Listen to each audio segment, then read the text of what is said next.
Bonsoir tout le monde! Bienvenue à notre Cruel Fact Monday. On est Tuesday parce qu'hier, malheureusement, ça a été reporté. Alors, ce soir, le sujet, on parle du rétinol. Alors, on y est souvent dit que le rétinol... Allô, Billy, j'espère que ça va bien. Allô, Karine, j'espère que ça va bien. Excusez, je suis en train de m'étouffer. Allô Sophie, allô Liane, j'espère que vous passez un beau mardi soir. Donc, notre Cruel Fact Monday. Aujourd'hui, on parle de rétinol et rien de moins. Allô Cash, j'espère que ça va bien.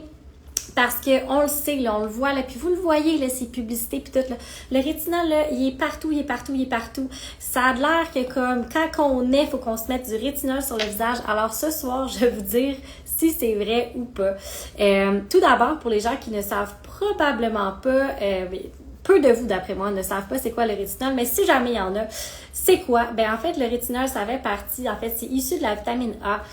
Son action principale, c'est d'aller régénérer, dans le fond, la peau au niveau du visage, c'est d'aller, dans le fond, c'est un ingrédient anti-âge super puissant. Allô, Marie, j'espère que ça va bien.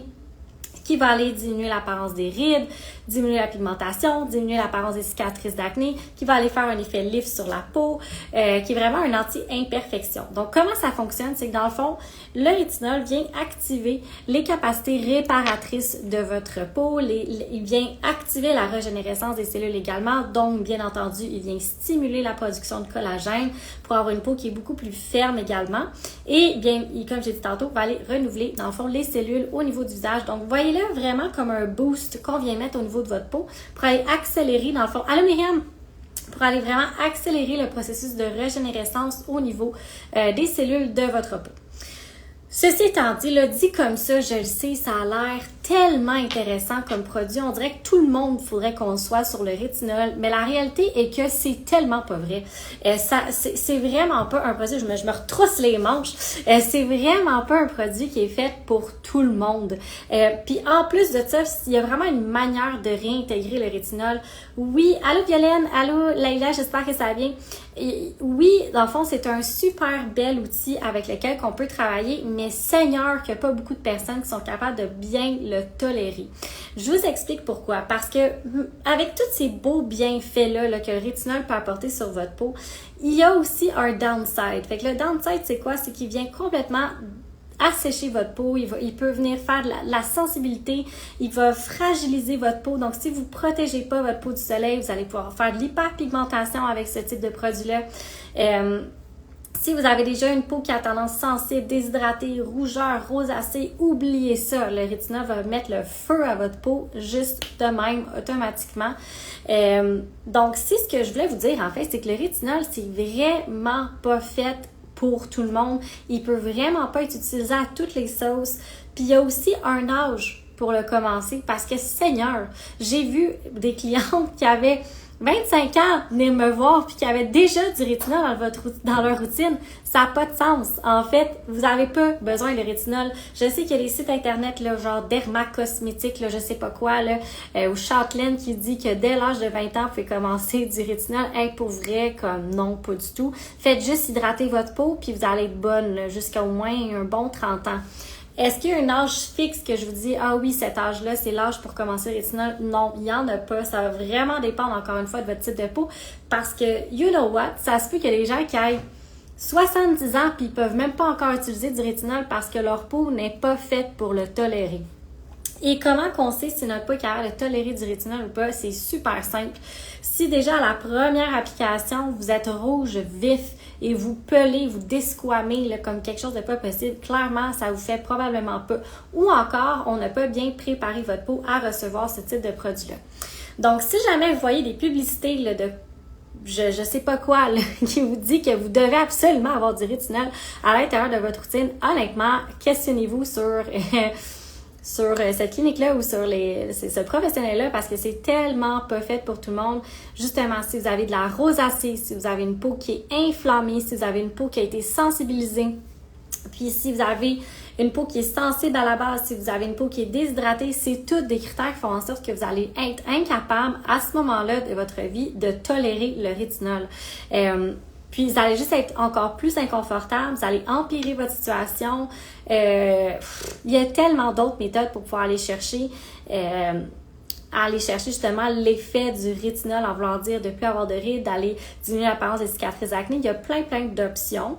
Et si vous êtes encore dans le 20, 30 ans, 35 ans, là, honnêtement, faites juste commencer à hydrater votre peau, là, puis déjà ça devrait faire une grosse différence. Puis après ça, on regardera s'il y aurait d'autres choses qui pourraient être mises en place. Mais encore une fois, si vous venez juste de vous faire un peeling là, dans un centre, que vous venez faire de la lumière pulsée, que vous venez faire un traitement laser, que vous venez faire n'importe quel traitement qui va être abrasif, quand je dis abrasif, c'est qu'il va aller atteindre l'intégrité de votre peau, Seigneur, s'il vous plaît, mettez pas du rétinol là-dessus, vous allez juste empirer votre cas. Est-ce que je dis que le rétinol, on ne devrait jamais y toucher? Non, c'est pas du tout ça que je dis. C'est vraiment qu'il y a des personnes spécifiques qui peuvent, puis il y a des personnes spécifiques qui ne peuvent pas. Et comme dans n'importe quoi, ça ne peut pas être utilisé dans toutes les sauces. Il faut vraiment que ça soit personnalisé à vous. Et il y a une manière de l'intégrer pour être certain que si votre peau peut le permettre, pour être certaine que ça se fasse comme il faut. Comment qu'on fait pour intégrer notre rétinol? C'est vraiment simple. Là, j'ai parlé de rétinol, mais j'ai aussi parlé en même temps, là, tant qu'à y être, de toutes les crèmes dermatologiques que vous pouvez avoir en prescription, qu'un dermatologue peut vous prescrire ou qu'un médecin peut vous prescrire anti-acné, parce que c'est le même concept pour l'intégrer. Et malheureusement, personne ne nous explique comment le faire, alors je vais le faire pour vous. Allô David, j'espère que ça va bien. Allô Nathalie, allô Coach Yash, allô Sacha, allô Ariob, allô Katana, allô Alexandrine, allô Violaine, allô Catherine, j'espère que ça va bien. Donc voilà, c'est super simple. Donc tout d'abord, c'est le soir seulement. Vous pouvez seulement mettre votre rétinol le soir. Oubliez ça de mettre ça de jour. Vous allez juste calciner votre peau. C'est comme si vous mettiez votre visage, c'était une patate au four avec de l'huile. Oubliez ça. Ça fonctionne pas. Donc le rétinol, c'est le soir seulement. Après ça, si vous utilisez du rétinol, comme je dis tantôt, primordial d'utiliser un écran solaire. Je m'en fous. Qu'est-ce que vous pensez des écrans solaires? Il faut absolument que vous l'utilisez. Puis si vous ne voulez pas utiliser un écran solaire, vous ne pouvez pas utiliser du rétinol. C'est aussi simple que ça. Vous allez juste créer d'autres problèmes comme des taches pigmentaires à long terme. Puis clairement, c'est pas ça que c'est censé faire. Alors, s'il vous plaît, utilisez un écran solaire. Si vous ne voulez pas en utiliser, utilisez pas de rétinol d'abord. Après ça, maintenant que vous avez votre rétinol, votre écran solaire, vous savez que vous pouvez juste le mettre le soir. Vous allez pouvoir nettoyer votre visage. Puis après ça, là, il y a plusieurs gens qui vont dire, vous pouvez juste, faut mettre le rétinol en première couche sur la peau, vraiment rien mettre d'autre avant.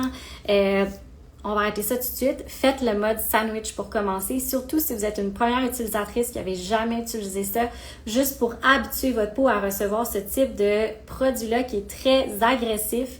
Faites la méthode sandwich. Qu'est-ce que ça veut dire la méthode sandwich? C'est une couche d'hydratant, une mince couche de rétinol et après ça, une autre couche d'hydratant.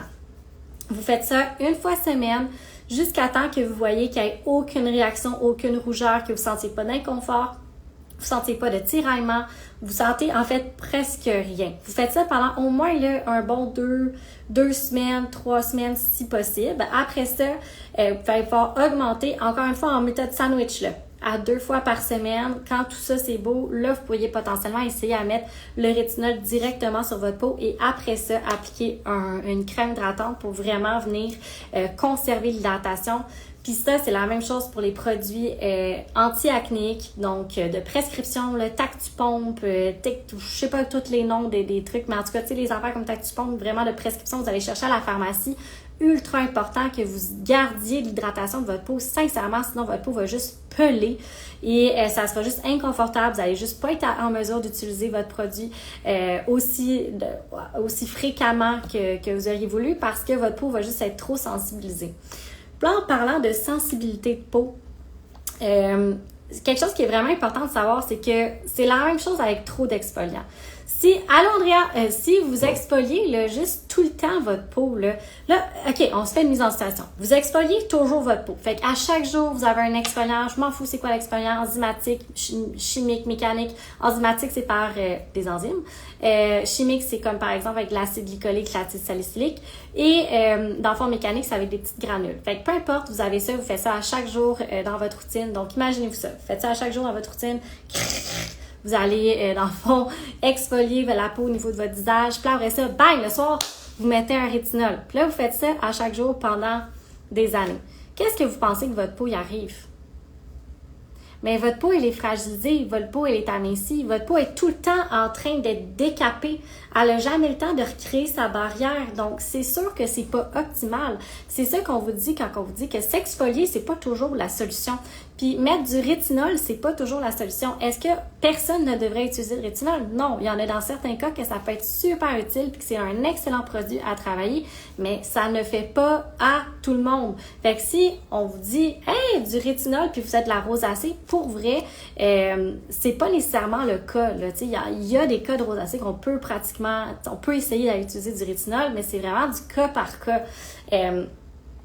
Encore une fois, c'est un produit qui est très agressif pour la peau. Faut pas le prendre à la légère. Faut vraiment pas penser que c'est juste une petite crème là, que vous mettez le soir pour aller comme raffermir votre peau. Là. Si elle a autant d'effets miraculeux, c'est parce qu'elle travaille de manière relativement très agressive. Puis, ben, ça s'apprend, ça s'intègre. Puis, il y a aussi des degrés de rétinol également.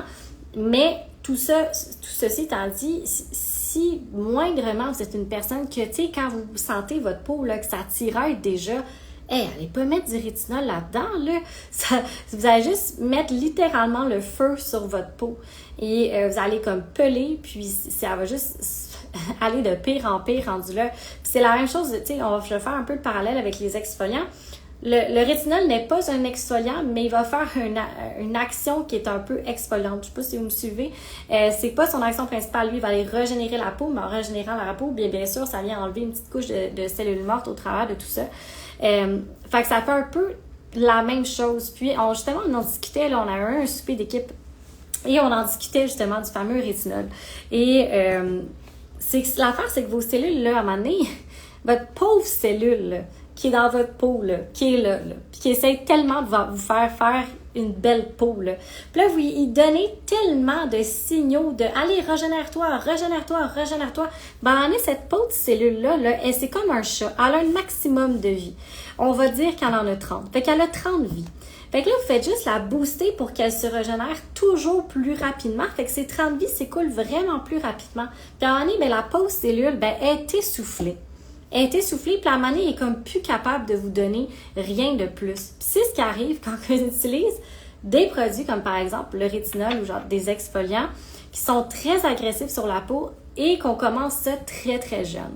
Donc, la morale de l'histoire d'aujourd'hui, c'est que si vous avez suivi avec ma petite je sais pas pourquoi je parlais de chat et de vie, mais si vous m'avez suivi au travers de cette histoire-là, c'est que oui, c'est super intéressant à travailler avec des produits qui vont aller accélérer, qui vont aller booster, qui vont aller vous donner comme vraiment un traitement là, en profondeur là, au niveau de la peau, mais il faut y aller de manière intelligente. T'sais, il y a toujours une manière intelligente qu'on peut intégrer ce type de produit-là, qu'on peut aller jouer avec ce type de produit-là. Puis aussi, il faut être rendu à utiliser ce type de produit-là. Je repense à ma jeune fille de 25 ans qui est venue nous voir et qui a déjà du rétinol dans sa routine. Voyons donc. C'est beaucoup trop tôt pour commencer. Là. On n'en a pas besoin à 25 ans. Là. Les cellules se régénèrent assez vite. Fait qu'on n'en a pas besoin. Plus tard, OK. Puis même encore là, si vraiment vous en avez besoin. Là, j'ai quelqu'un qui dit, peut-on prendre ça combien de temps quand on commence?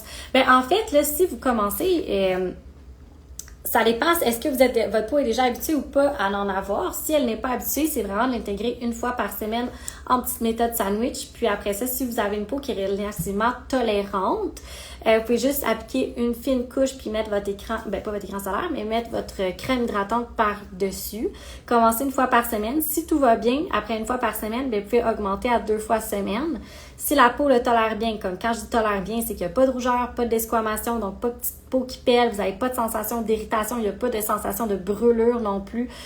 Souvent, vous allez le sentir quand vous allez mettre votre crème hydratante, là, ça va comme brûler. Si vous sentez ça, Seigneur, votre peau est à vif. Donc ça, c'est aussi un signe que vous avez accéléré trop rapidement le nombre de fois que vous en mettez par semaine. Puis après ça, vous pouvez augmenter, là, puis il y en a qui utilisent ça à chaque jour maintenant. mais ça va vraiment être d'une personne à l'autre. Puis la vitesse qu'on va aller chercher à une fois par jour, par exemple, ça va vraiment dépendre. Ça va être du cas par cas. Puis, c'est pas tout le monde qui a besoin non plus d'en mettre à chaque jour aussi. Des fois, ça peut être juste 3 fois par semaine, puis c'est suffisant. Encore une fois, je vous dirais, Karine, de faire affaire avec un professionnel pour vous aider à vous guider comment l'intégrer. Puis, justement, si vous êtes rendu à l'intégrer aussi à l'intérieur de votre routine. Donc, ça serait ça, ma morale d'aujourd'hui. C'était pas plus compliqué. J'ai juste vous parler du rétinol parce que, Seigneur, là, j'en vois tellement passer là, dans les publicités d'inci, d'insta, que comme le rétinol, c'est l'ingrédient. Je suis sûre que vous que vous en avez déjà entendu parler, puis tout le monde vous a dit c'est l'ingrédient anti-âge par excellence, puis c'est vrai en voulant dire, là, c'est pas faux quand ils disent ça, mais ce qui est faux, c'est de dire que c'est bon pour tout le monde. Karine qui dit c'est bon à vie une fois qu'on commence, ben en fait oui, c'est bon à vie, mais il faut augmenter en termes mon Dieu, de concentration parce que il y a différents types de concentration dans le rétinol et si on reste toujours à la même concentration, ben à un moment donné, encore une fois, la peau va être saturée puis elle l'augmentera pas. Elle va pas être saturée. Elle va avoir déjà élevé son seuil de tolérance. Fait que c'est comme si le rétinol ne fera plus grand chose. Fait qu'à ce moment-là, il faut changer pour un rétinol qui est un petit peu plus fort et un petit peu plus fort. Catherine oublie ça. Catherine qui me demande, est-ce que tu connais ma peau? Est-ce que tu me conseilles le rétinol? Alors non, pas du tout. Vraiment pas tout de suite. Puis il faut vraiment falloir qu'on travaille un peu plus la barrière cutanée de ta peau, Catherine, et beaucoup plus d'hydratation. Il y a un petit peu de rosacée dans ta peau, alors on veut surtout pas aller l'irriter et l'inflammer davantage. Donc non, ça serait pas nécessairement un bon outil pour toi pour l'instant avec ce que je connais de ta peau puis ce que tu as à la maison également. Donc, ça faisait le tour de mon sujet. Je ne sais pas si vous avez des questions pour le rétinol, comment l'intégrer, est-ce que c'est bon, peu importe. Je suis là pour ça. Sinon, en fait, c'était pas mal ça, mon Cruel Fact Monday. Ne pensez pas que le rétinol est nécessairement fait pour vous. Ça va vraiment dépendre. Si vous avez dans la vingtaine, pour vrai, là, vous avez vraiment pas besoin d'une crème de rétinol. Sincèrement, vos cellules vont assez bien. Même début trentaine. Moi, personnellement, j'en utilise pas encore.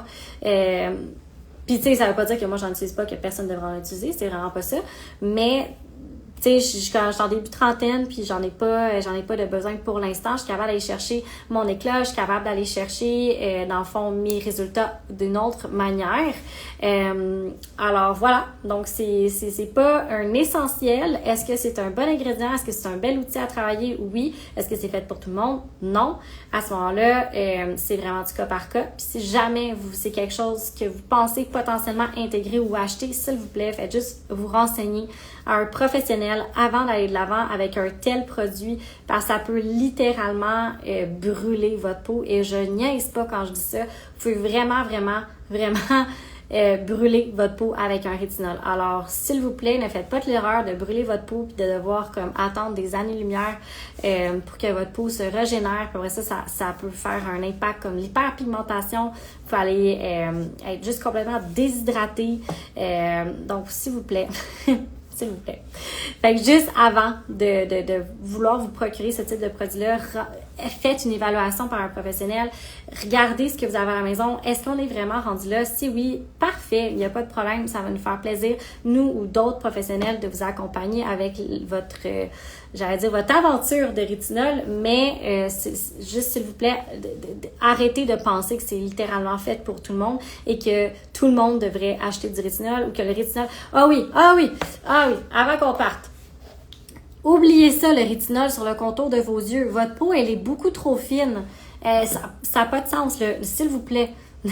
Ne mettez pas de rétinol sur le contour de vos yeux. Votre peau, elle est trop petite, elle est trop mince. Ça va vraiment l'abîmer. Je sais qu'il y a des crèmes contour des yeux qui en ont à l'intérieur. S'il vous plaît, allez pas vers ces produits-là. Tu sais, oui, ça va peut-être faire un petit effet wow, mais ça va juste aller assécher votre peau davantage sur le contour de vos yeux. Puis la peau, elle est tellement fine, elle a besoin d'hydratation. Elle a besoin que vous preniez soin de cette petite peau-là. Alors, je vous laisse là-dessus. Donc, faites attention à ce type de produit-là. Faites attention aux produits crème hydratante avec intégration de rétinol à l'intérieur. Là, pour vrai, un, c'est des dérivés. Puis deux, vous irez pas chercher 100% de qu'est-ce que vous allez chercher avec le rétinol. Fait que tant qu'à y être, c'est juste un produit hydratant avec des anti-âges à l'intérieur autres et rajoutez-le dans le fond à votre routine par la suite. Mais arrêtez d'en acheter des affaires tout mélangées, là, pour vrai, c'est comme les one size fit all. On parle de ça, c'est comme les one size fit all. Ça fait jamais bien. Vous achetez un one size fit all, là, pour vrai, moi, le 99,9% du temps que j'en ai acheté, ça fait pas. C'est la même chose pour votre peau, comme acheter une crème avec la vitamine C, rétinol, puis comme plein d'affaires mélangées à l'intérieur, pour vrai, vous avez pas vraiment des produits qui sont généralement de bonne qualité ou qui sont souvent des dérivés. Puis encore une fois, une crème hydratante qui a du rétinol à l'intérieur, n'oubliez pas, je vous ai dit que le rétinol vient sensibiliser votre peau. Donc si vous utilisez une crème hydratante avec du rétinol, puis vous allez dehors, puis vous mettez pas d'écran solaire, oubliez ça, vous allez faire les taches pigmentaires, c'est juste une question de temps. Puis après ça, vous allez venir nous voir pour qu'on puisse vous les enlever. Alors, si vous voulez éviter tout ça, faites juste arrêtez d'utiliser du rétinol dans vos produits comme les crèmes de jour, les crèmes contour des yeux. Puis, questionnez-vous à savoir si vous êtes réellement rendu là. Si vous savez pas cette réponse-là, ben allez juste voir un professionnel qui va pouvoir vous guider au travers de tout ça. Déjà là, vous allez avoir une longueur d'avance sur tout le monde qui met du rétinol à beurrer sur leur peau puis savent même pas à quoi ça sert. Puis en plus de ça, qui font juste abîmer leur peau davantage. Donc s'il vous plaît, soyez pas cette personne. Faites juste référer à un professionnel pour qu'il soit en mesure de vous guider au travers de votre aventure. Puis s'assurer que justement tout soit fait dans la règle de l'art pour que vous obteniez le maximum du produit en conservant l'intégrité et la santé de votre peau. Alors, je vous laisse là-dessus.